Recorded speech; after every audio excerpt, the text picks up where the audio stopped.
Hello everyone, welcome back my YouTube channel. আজকে আমি এটার ফুল ডিটেলস রিভিউ নিয়ে আসছি। এটা হচ্ছে জিক্সার SF250 ডিটেলস রিভিউ বলবো। এটা আমি 2500 কিলোমিটার রাইড করছি।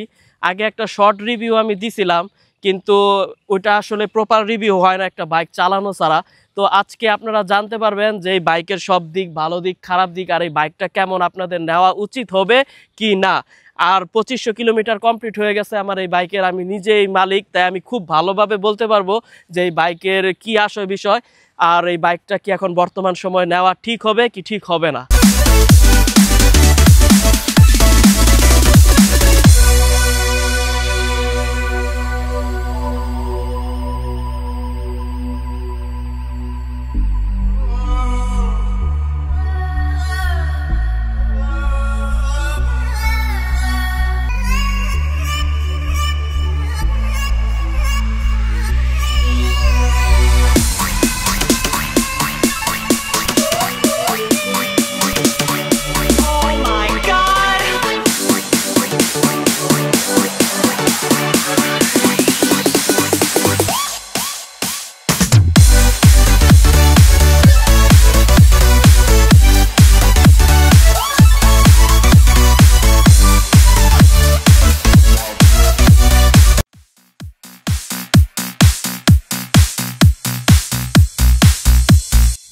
এই বাইকের হর্স পাওয়ারের কথা যদি আমি বলি, বাইকের ফুল ডিটেলস, বাইকের হর্স পাওয়ার হচ্ছে 26.5, টর্ক হচ্ছে 22.2 Newton metre of torque.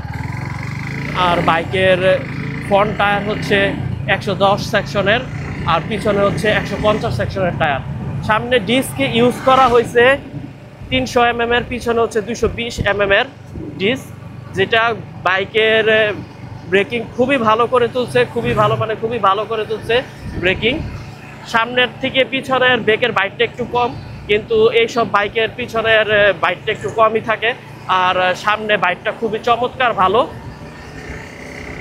Disk বড় হওয়ার কারণে আর ডিস্কের প্যাড ব্রেক শো ওটা খুব সফট, যার কারণে ব্রেক খুব ভালো কোয়ালিটি ধরে। কিন্তু এটার একটা খারাপ দিকও আছে, যেইটা হচ্ছে খারাপ দিক, ব্রেক শো তাড়াতাড়ি শেষ হয়ে যায়, এটা হচ্ছে একটা খারাপ দিক।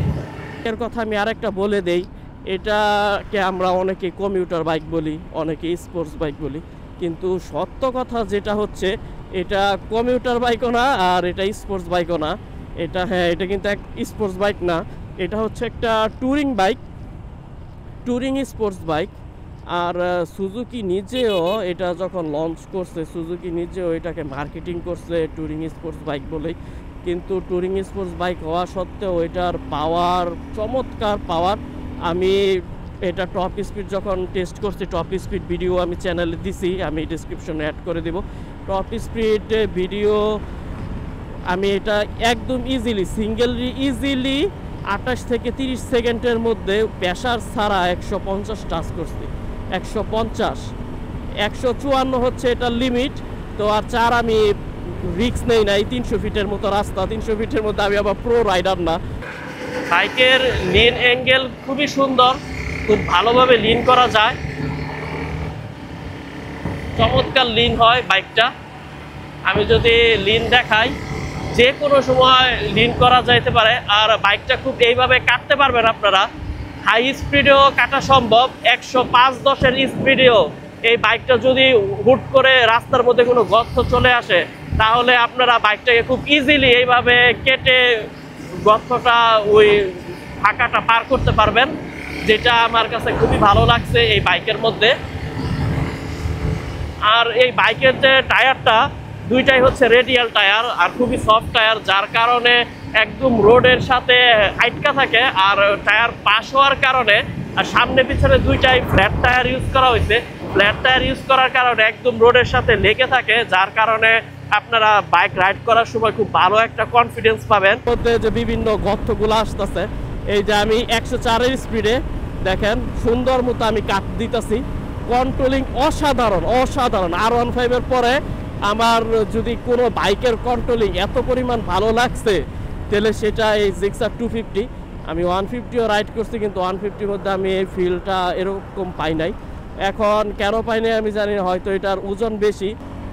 5 নাম্বার 6 নাম্বার গিয়ার থেকে আপনারা 50-60-এর মধ্যে সুন্দর মতো পুল করে হালকা প্রেসার দিয়ে আপনারা এটাকে 120, 30, 140 পর্যন্ত উঠাই নিতে পারবেন, কোনো সমস্যা না, গিয়ার ড্রপ করতে হয় না।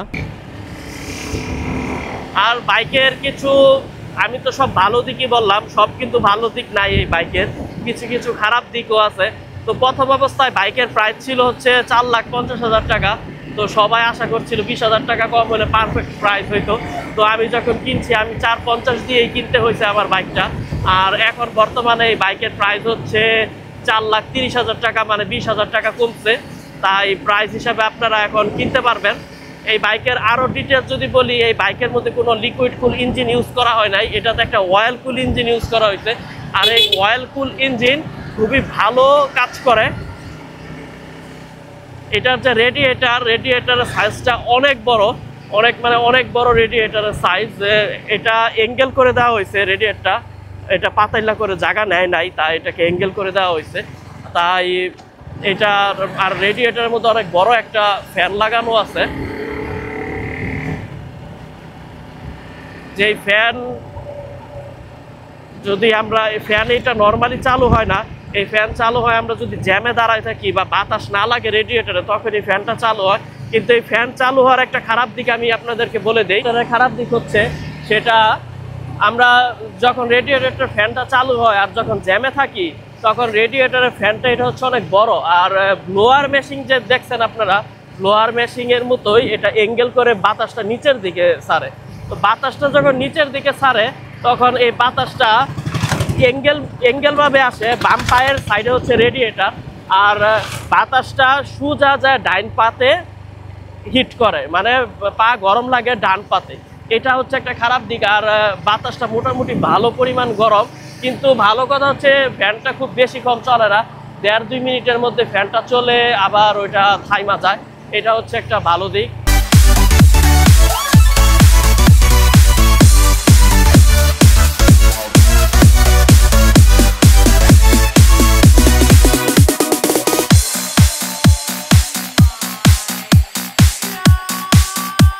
বেশি তাড়াতাড়ি স্পিড গেইন করে যদি আমি বাইকের লোয়ার গিয়ার থেকে আমি বাইকে প্রেসার দিয়ে বাইক উঠাই।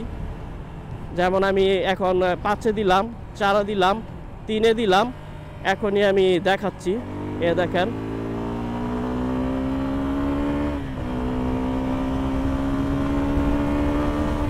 কত তাড়াতাড়ি ইজিলি 100 পার করে ফেলছে। আর আমি এই বাইকের টপ স্পিড 150 পর্যন্ত তুলছি, কিন্তু 154 এটাতে লিমিটার লাগা যায়, 154-এর উপরে এটা ওঠা সম্ভব না। আর আমি এটা 0 to 100 একবারই টেস্ট করছিলাম, যেটার ভিডিও আসবে খুব তাড়াতাড়ি। ওইটা আমি 6.5 সেকেন্ডে আমি এটা 0 to 100-এ টাচ করছি সিঙ্গেললি। আমি লোয়ার গিয়ারে এটা পুল করে দেখাচ্ছি আপনাদেরকে যে কি পরিমাণ এটা পাওয়ার ডেলিভারি করতে পারে লোয়ার গিয়ার থেকে।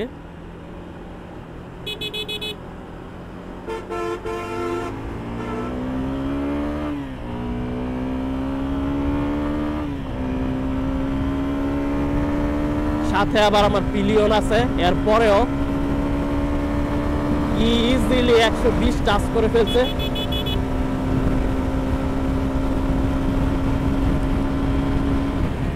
একশো 27-28 উঠা এটার কাছে মানে কোনো কিছুই না পিলিয়ন নিয়ে। তাও আবার আমি লিন হই নাই, লিন হইলে স্পিড আরো 20% ইনক্রিজ হবে।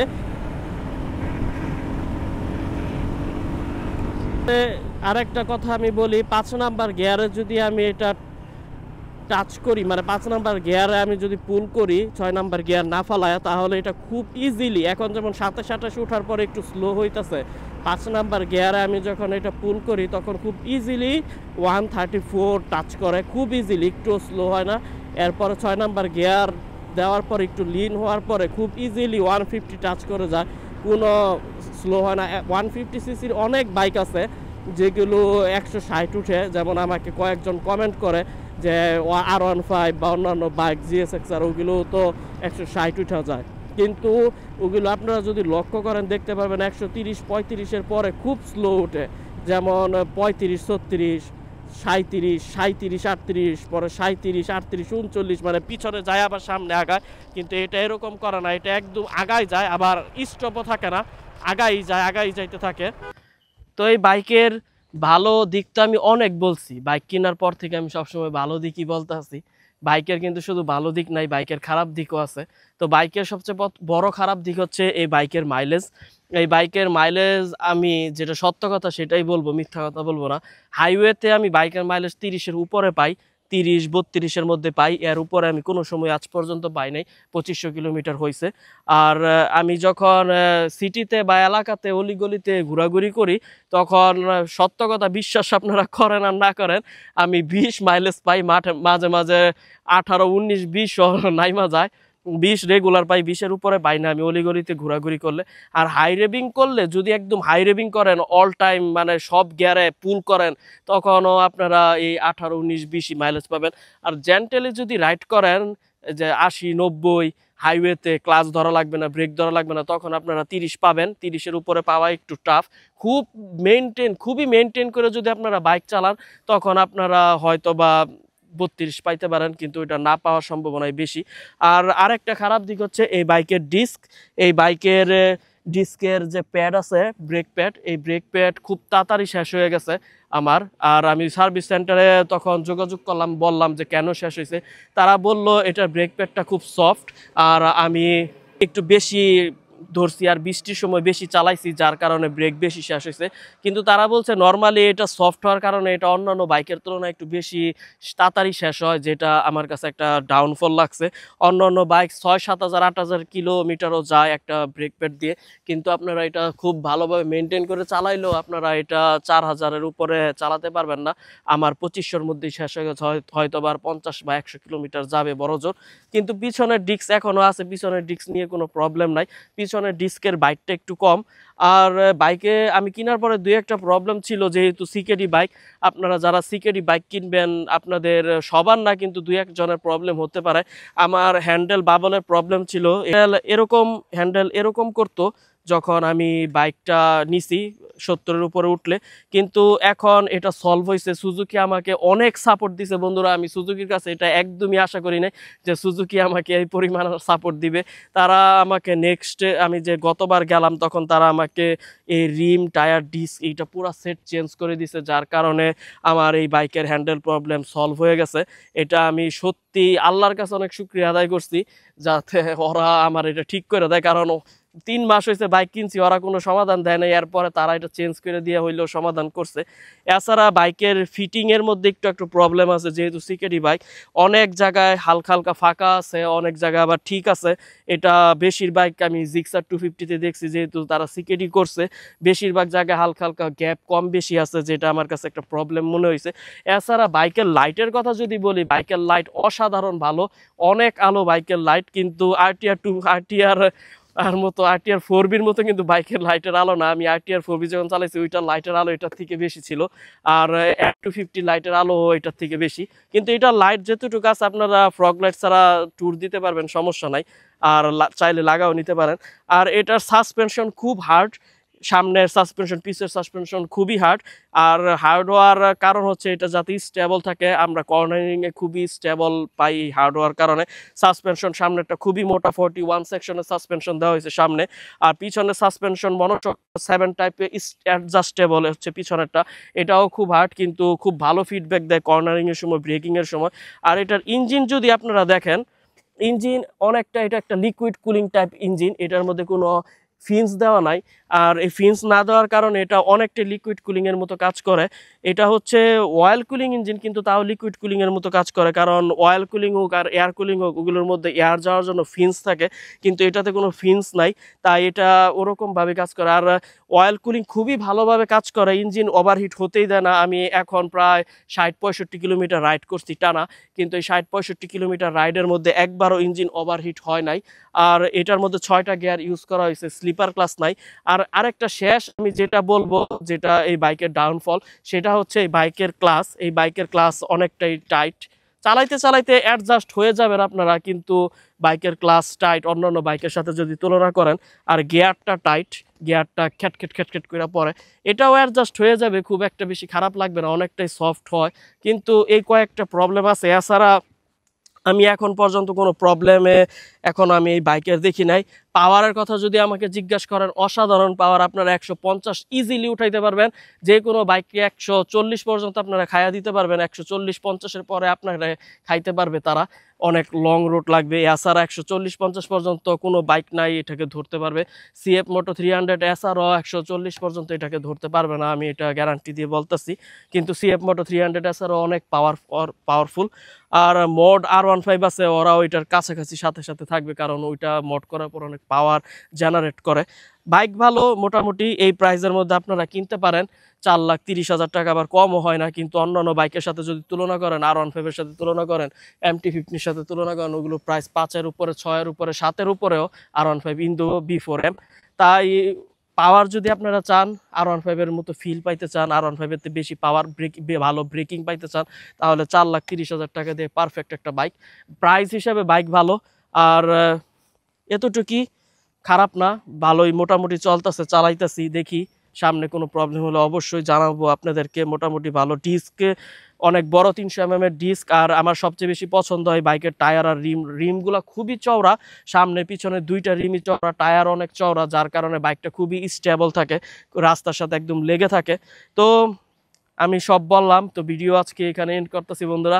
এ হচ্ছে বাইকের 2500 কিলোমিটার ওনারশিপ রিভিউ বলেন বা ডিটেলস রিভিউ বলেন।